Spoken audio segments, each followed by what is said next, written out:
Chapitre 25. L'inconnu. Le jour vint. Dantès l'attendait depuis longtemps, les yeux ouverts. À ses premiers rayons, il se leva, monta, comme la veille, sur le rocher le plus élevé de l'île, afin d'explorer les alentours. Comme la veille, tout était désert.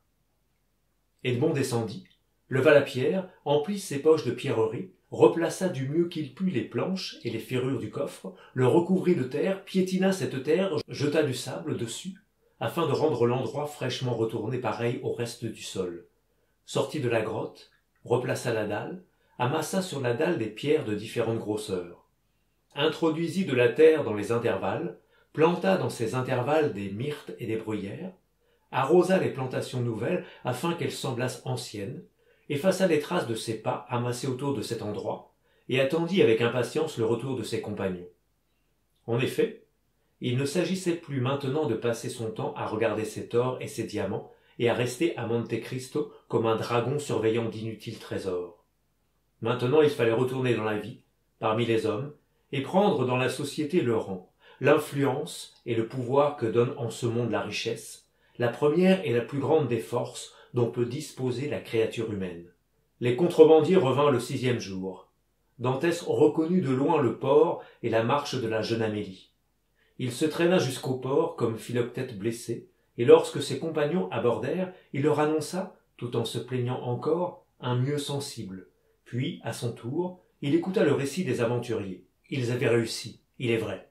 Mais à peine le chargement avait-il été déposé, qu'ils avaient eu avis qu'un brick en surveillance à Toulon venait de sortir du port et se dirigeait de leur côté.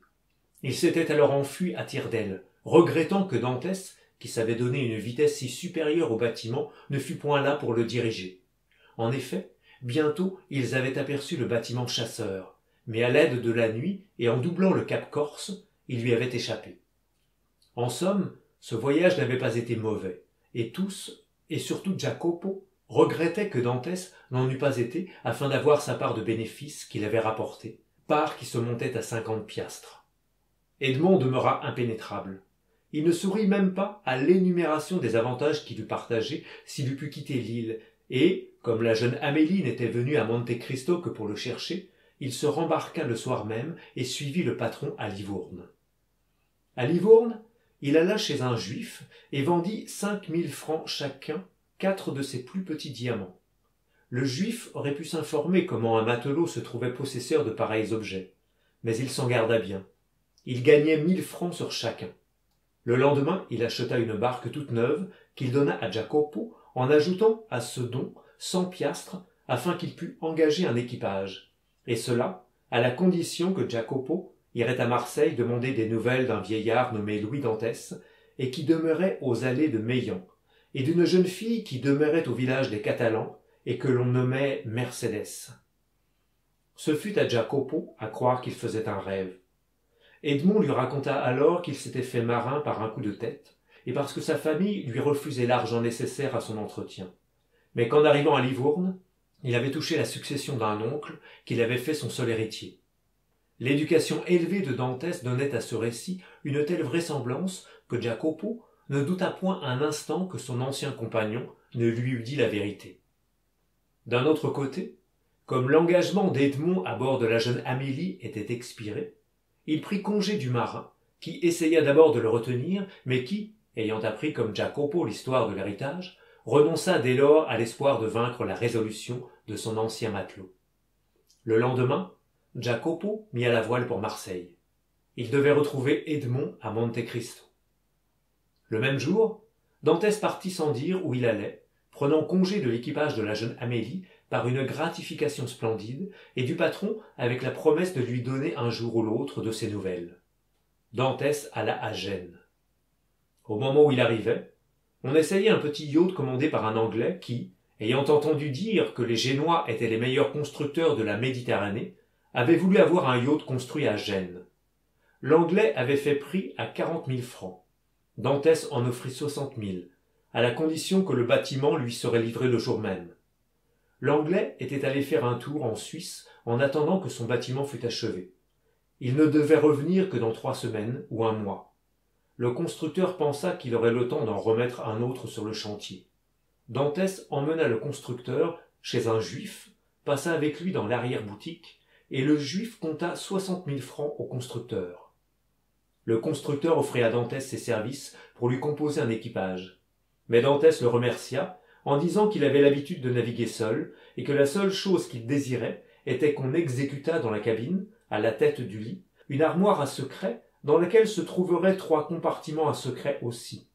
Il donna la mesure de ces compartiments, qui furent exécutés le lendemain. 2 heures après, Dantès sortait du port de Gênes, escorté par les regards d'une foule de curieux, qui voulaient voir le seigneur espagnol qui avait l'habitude de naviguer seul. Dantès s'en tira à merveille. Avec l'aide du gouvernail, et sans avoir besoin de le quitter, il fit faire à son bâtiment toutes les évolutions voulues. On eût dit un être intelligent, prêt à obéir à la moindre impulsion donnée, et Dantès convint en lui-même que les Génois méritaient leur réputation de premiers constructeurs du monde. Les curieux suivirent le petit bâtiment des yeux jusqu'à ce qu'ils l'eussent perdu de vue, et alors les discussions s'établirent pour savoir où il allait. Les uns penchèrent pour la Corse, les autres pour l'île d'Elbe. Ceux-ci offrirent de parier qu'il allait en Espagne, ceux-là soutinrent qu'il allait en Afrique. Nul ne pensa à nommer l'île de Monte Cristo. C'était cependant à Monte Cristo qu'allait Dantès. Il y arriva vers la fin du second jour. Le navire était excellent voilier et avait parcouru la distance en 35 heures. Dantès avait parfaitement reconnu le gisement de la côte, et au lieu d'aborder au port habituel, il jeta l'ancre dans la petite crique. L'île était déserte. Personne ne paraissait y avoir abordé depuis que Dantès en était parti. Il alla à son trésor. Tout était dans le même état qu'il l'avait laissé. Le lendemain, son immense fortune était transportée à bord du yacht et enfermée dans les 3 compartiments de l'armoire à secret. Dantès attendit 8 jours encore. Pendant 8 jours, il fit manœuvrer son yacht autour de l'île, l'étudiant comme un écuyer étudie un cheval. Au bout de ce temps, il en connaissait toutes les qualités et tous les défauts. Dantès se promit d'augmenter les unes et de remédier aux autres. Le 8e jour, Dantès vit un petit bâtiment qui venait sur l'île, toute voile dehors, et reconnut la barque de Jacopo. Il fit un signal auquel Jacopo répondit, et 2 heures après, la barque était près du yacht. Il y avait une triste réponse à chacune des 2 demandes faites par Edmond. Le vieux Dantès était mort, Mercédès avait disparu. Edmond écouta ces 2 nouvelles d'un visage calme, mais aussitôt, il descendit à terre en défendant que personne l'y suivît. 2 heures après, il revint.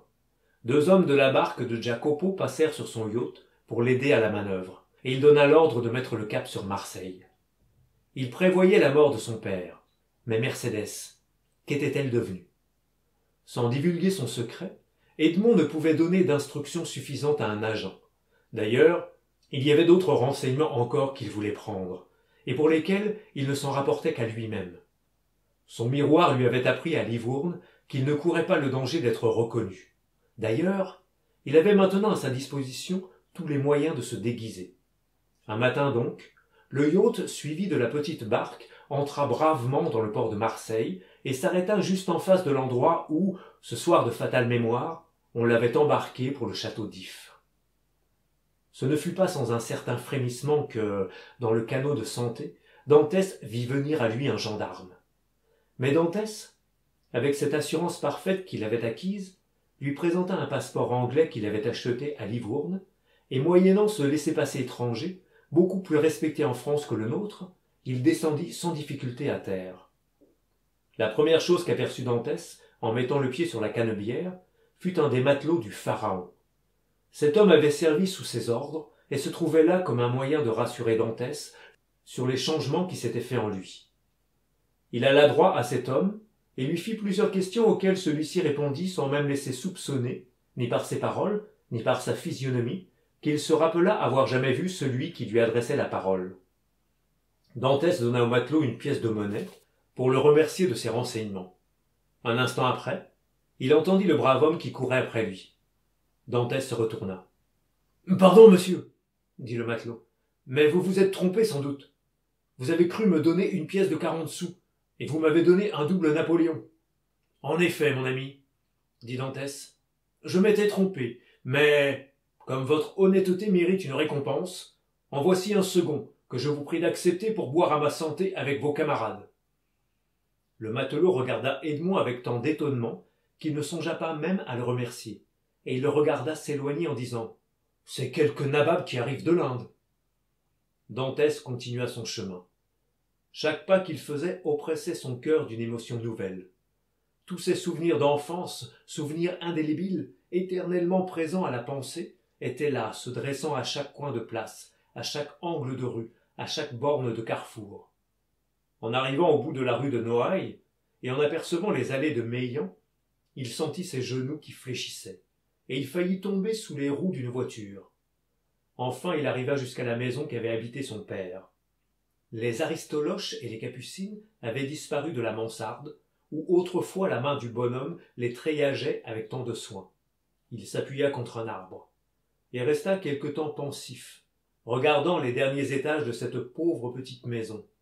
Enfin il s'avança vers la porte, en franchit le seuil, demanda s'il n'y avait pas un logement vacant, et, quoiqu'il fût occupé, insista si longtemps pour visiter celui du 5e que le concierge monta et demanda, de la part d'un étranger, aux personnes qui l'habitaient la permission de voir les 2 pièces dont il était composé. Les personnes qui habitaient ce petit logement étaient un jeune homme et une jeune femme qui venaient de se marier depuis 8 jours seulement. En voyant ces 2 jeunes gens, Dantès poussa un profond soupir. Au reste, rien ne rappelait plus à Dantès l'appartement de son père.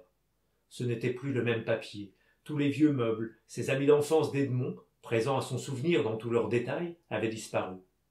Les murailles seules étaient les mêmes. Dantès se tourna du côté du lit. Il était à la même place que celui de l'ancien locataire. Malgré lui, les yeux d'Edmond se mouillèrent de larmes. C'était à cette place que le vieillard avait dû expirer en nommant son fils. Les 2 jeunes gens regardaient avec étonnement cet homme au front sévère, sur les joues duquel coulaient 2 grosses larmes sans que son visage sourcillât. Mais, comme toute douleur porte avec elle sa religion, les jeunes gens ne firent aucune question à l'inconnu, seulement ils se retirèrent en arrière pour le laisser pleurer tout à son aise. Et quand il se retira, ils l'accompagnèrent, en lui disant qu'il pouvait revenir quand il voudrait, et que leur pauvre maison lui serait toujours hospitalière. En passant à l'étage au-dessous, Edmond s'arrêta devant une autre porte, et demanda si c'était toujours le tailleur Caderousse qui demeurait là. Mais le concierge lui répondit que l'homme, dont il parlait, avait fait de mauvaises affaires, et tenait maintenant une petite auberge sur la route de Bellegarde à Beaucaire. Dantès descendit, demanda l'adresse du propriétaire de la maison des allées de Meillan, se rendit chez lui, se fit annoncer sous le nom de Lord Wilmore.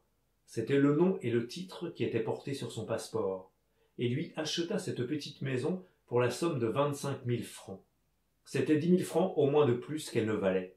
Mais Dantès, s'il la lui eût faite un demi-million, l'eût payé le prix qu'il la lui eût faite. Le jour même, les jeunes gens du 5e étage furent prévenus, par le notaire, qui avait fait le contrat, que le nouveau propriétaire leur donnait le choix d'un appartement dans toute la maison, sans augmenter en aucune façon leur loyer, à la condition qu'ils lui céderaient les 2 chambres qu'ils occupaient. Cet événement étrange occupa pendant plus de 8 jours tous les habitués de l'allée de Meillan, et fit faire 1000 conjectures dont pas une ne se trouva être exacte. Mais ce qui surtout brouilla toutes les cervelles et troubla tous les esprits, c'est qu'on vit le soir même l'homme qu'on avait vu entrer dans la maison des allées de Meillan se promener dans le petit village des Catalans et entrer dans une pauvre maison de pêcheurs, où il resta plus d'1 heure à demander des nouvelles de plusieurs personnes qui étaient mortes ou qui avaient disparu depuis plus de 15 ou 16 ans. Le lendemain, les gens chez lesquels il était entré, pour faire toutes ces questions, reçurent en cadeau une barque catalane toute neuve, garnie de 2 seines et d'un chalut. Ces braves gens eussent bien voulu remercier le généreux questionneur, mais en les quittant on l'avait vu, après avoir donné quelques ordres à un marin, monter à cheval et sortir de Marseille par la porte d'Aix.